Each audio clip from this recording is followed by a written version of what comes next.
صحیح بخاری جلد اول کتاب الایمان باب کفران العشیر حدیث نمبر 29 بسم اللہ الرحمن الرحیم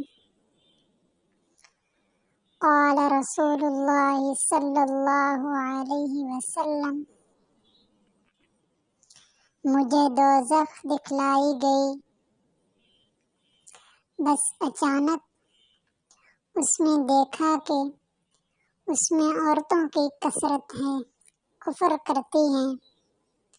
پوچھا گیا کیا اللہ کے ساتھ کفر کرتی ہیں؟ آپ صلی اللہ علیہ وسلم نے فرمایا خاوند کی ناشکری کرتی ہیں اور احسان فراموشی کرتی ہیں۔ اگر تم ان میں سے کسی ایک کے ساتھ احسان کرو ساری زندگی، پھر تجھ سے ذرا سی ناپسند بات دیکھیں